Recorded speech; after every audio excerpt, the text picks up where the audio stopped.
Hello students, आइए आज हम करते हैं what are the factors that affect the photosynthesis.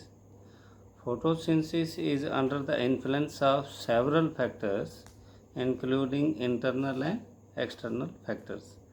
The internal factors include number, size, age and orientation of leaves. किसी पेड़ में कितने पत्ते हैं, कितने लीव्स हैं, उनका साइज़ क्या है, उनकी एज कितनी है, और लीव्स का ओरिएंटेशन, मेसोफिल सेल्स कैसे हैं, क्लोरोप्लास्ट जो है वो कैसा है, इंटरनल कार्बन डाइऑक्साइड की कंसंट्रेशन कितनी है, और क्लोरोफिल की अमाउंट कितना है। ये सारे मैटर करते हैं। ये हैं इंटरनल फैक्टर। एक्सटर्नल फैक्टर्स जो अवेलेबल हैं जैसे sunlight, temperature, carbon dioxide concentration and water, ये भी बहुत ज़्यादा मैटर करते हैं। जहाँ कार्बन डाइऑक्साइड की बात की हमने, तो कार्बन डाइऑक्साइड एक इंटरनल कंसंट्रेशन है, एक एक्सटर्नल जो उसकी availability of carbon dioxide in atmosphere है। These were the factors which affect the photosynthesis. Now comes Blackman's law of limiting factor. This is very important. Let us understand what is meant by limiting factor. Blackman's law of limiting. The law states that if a chemical process is affected by more than one factor, then its rate will be determined by the factor which is nearest to its minimum value. It is a factor which directly affects the process if its quantity is changed. ये law ये कहता है कि अगर किसी process को एक से ज़्यादा फैक्टर्स अफेक्ट कर रहे हैं या उसका जो प्रभाव है उस पर एक से ज़्यादा डाल रहे हैं, तो उसमें उस वक्त जो है उसका रेट जो है वो फैक्टर डिटरमाइन करेगा जो अपने मिनिमल वैल्यू के नज़दीक होगा, जो मिनिमल वैल्यू के नज़दीक होगा। और ये फैक्टर जो है प्रोसेस को डायरेक्टली जो अफेक्ट करता है, और इस कब, जब इसकी क्वांटिटी चेंज की जाए। मतलब आपने ये समझना है कि अगर एक से ज़्यादा फैक्टर्स किसी प्रोसेस को इफ़ेक्ट डाल रहे हैं, तो फिर कौन सा फैक्टर जो है उसमें डिसाइड करेगा। वो फैक्टर डिसाइड करेगा जो अपनी मिनिमल वैल्यू के नज़दीक होगा, और अगर उसको चेंज किया जाए तो उस प्रोसेस पर बहुत ज़्यादा इफ़ेक्ट पड़ता है। For example, despite presence of all other factors, the temperature is very low, then plant may not photosynthesize. सारी चीज़ें अवेलेबल हैं लेकिन टेम्परेचर लो है, तो टेम्परेचर यहाँ पर जो है लिमिटिंग फैक्टर की तरह काम करता है। External factors, light, except for plants in shade और in dense forest, light is rarely limiting factor in nature. जहाँ साया हो या घने जंगल हों, उनको छोड़कर लाइट कभी भी लिमिटिंग फैक्टर नहीं होती है। Increase in incident light beyond A point causes breakdown of chlorophyll and decrease in photosynthesis.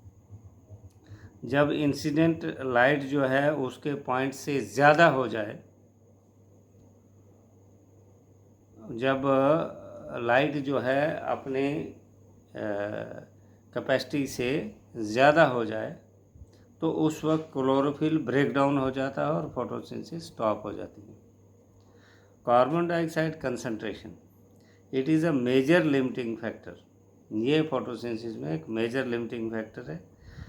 Concentration of carbon dioxide up to 0.05% can cause an increase in carbon dioxide fixation rates, but beyond that can become damaging. Carbon dioxide की concentration 0.05% ही होनी चाहिए, यहाँ तक ठीक है। लेकिन इसके बाद जब इसकी कंसंट्रेशन बढ़ेगी तो ये प्लांट को डैमेज करता है।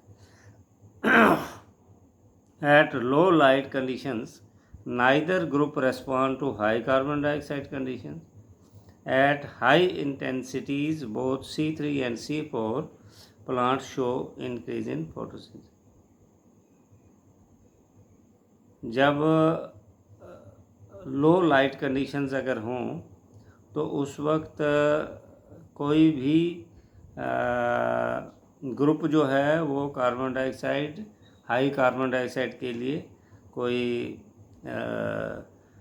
रेस्पॉन्ड नहीं देता है। लेकिन जब हाई इंटेंसिटीज़ हों C3 और C4 प्लांट्स की तो उस वक्त जो है फोटोसिंथेसिस इंक्रीज कर जाती है। Temperature, dark reaction being enzymatic और temperature controlled and light reactions are also sensitive but affect to the lower extent।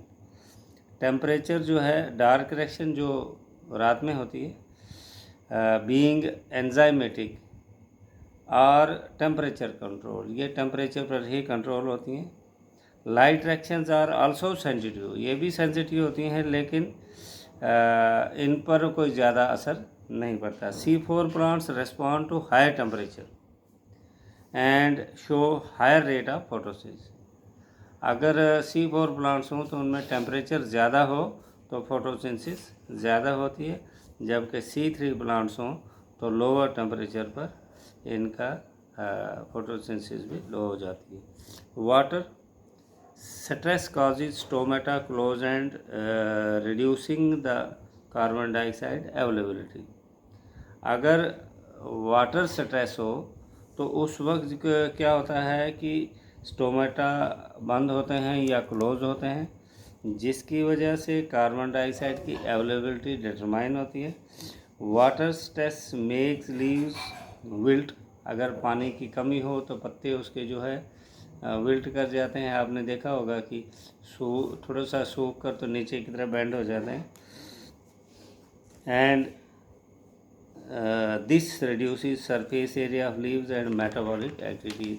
अब इससे क्या होता है, जैसे विल्टिंग होती है तो उसमें सरफेस एरिया कम, बेसिकली वो विल्ट करते ही इसीलिए है कि उसका सरफेस एरिया कम हो जाए धूप में, और उसकी जो रेट ऑफ फोटोसिंथेसिस भी कम हो जाती है और वाटर लॉस भी कम हो जाता है। हमने केल्विन साइकिल में पढ़ा था रूबिस्को एक एंजाइम है, राइबोलोस बिसफॉस्फेट कार्बोक्सिलेस ऑक्सीजनेस। ये जो है ज़्यादा कार्बोक्सिलेशन करता है in C4 plants. Why? Rubisco carries out more carboxylation in C4 plants. तो let us explain what is the reason behind कि ये रूबिस्को जो है ये कार्बोक्सिलेशन C4 प्लांट्स में ज़्यादा क्यों करता है। Ribulose bisphosphate carboxylase is a 5 carbon ketose sugar. इसमें 5 कार्बन के शुगर्स होते हैं, और केल्विन साइकिल में आपने पढ़ा है कि एक वो एब्जॉर्ब करता है कार्बन डाइऑक्साइड से, फिर 6 हो जाते हैं, और आगे जो 3 कार्बन एटम जो है वो PgL के बनाते हैं, फास्फोग्लाइसरल ग्लाइसरेट के, तो उसमें 3 आ जाते हैं, 6 आ जाते हैं। ये सबसे ज़्यादा जो अर्थ में पाया जाता है। It carries out more carboxylation in C4 plants because these plants have a mechanism that increases the concentration of carbon dioxide at the enzyme site। Reason ये है कि C4 प्लांट्स में ऐसा मैकेनिज़्म होता है कि वो एंजाइमेटिक साइट्स, जहाँ पर एंजाइम्स होती हैं, वहाँ पर ये कार्बन डाइऑक्साइड की कंसंट्रेशन को बढ़ा देते हैं। During the C4 pathway, when the C4 acid from mesophyll cell is broken, it releases carbon dioxide, resulting in increase in the intercellular concentration of carbon dioxide। जब C4 एसिड जो है from mesophyll cell जो है ये broke करती है, टूटती है, स्प्लिट करती है, ये कार्बन डाइऑक्साइड को रिलीज़ करती है।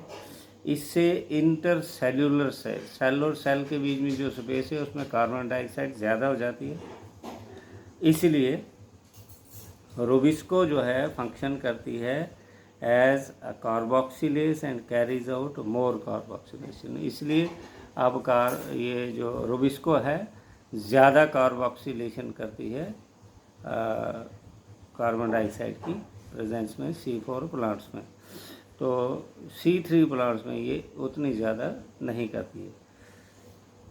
There would be no photosynthesis in the absence of chlorophyll A.